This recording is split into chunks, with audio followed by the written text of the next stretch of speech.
ছবি কভু দিও না কমুছে।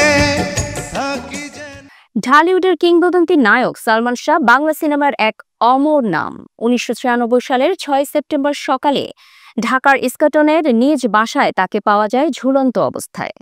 তখন বলা হয়েছিল এটা আত্মহত্যা, কিন্তু ২৯ বছর পর আবারও প্রশ্ন, এটা কি সত্যি আত্মহত্যা ছিল নাকি ছিল এক সুপরিকল্পিত হত্যা? ১৯৯৬ থেকে ২০২৫ দীর্ঘ ২৯ বছরে সালমান শাহর মৃত্যুর তদন্ত করেছে ৪টি সংস্থা: রমনা থানা, ডিবি, সিআইডি এবং পিভিআই। সব সংস্থাই একই কথা বলেছিলেন, এটি আত্মহত্যা। কিন্তু সালমান শাহর মা নীলা চৌধুরী সন্তুষ্ট হননি। তিনি বলেন, আমার ছেলেকে হত্যা করা হয়েছে। ২০২১ সালে তিনি পিভিআই এর প্রতিবেদনে নারাজি দেন।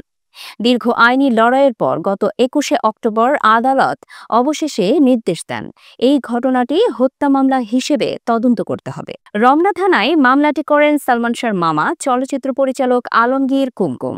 এই মামলায় ১১ জনের নাম উল্লেখ করা হয়েছে। তাদের মধ্যে আছেন সালমানের স্ত্রী সামিরা হক, শাশুড়ি লতিফা হক লুসি, বিতর্কিত ব্যবসায়ী আজিজ মোহাম্মদ ভাই, অভিনেতা ডন, এছাড়াও ডেভিড জাবেদ, ফারুক সহ আরও কয়েকজন।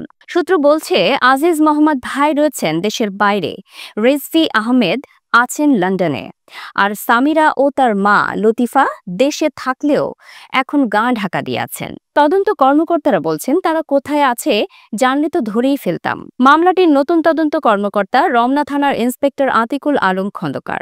তিনি জানিয়েছেন, তদন্ত শুরু হয়েছে নতুনভাবে। সাক্ষীদের জিজ্ঞাসাবাদ চলছে আর আসামিদের অবস্থান শনাক্ত করার চেষ্টা চলছে। পাশাপাশি ইমিগ্রেশনে পাঠানো হয়েছে তথ্য, যাতে কেউ দেশ ত্যাগ করতে না পারে।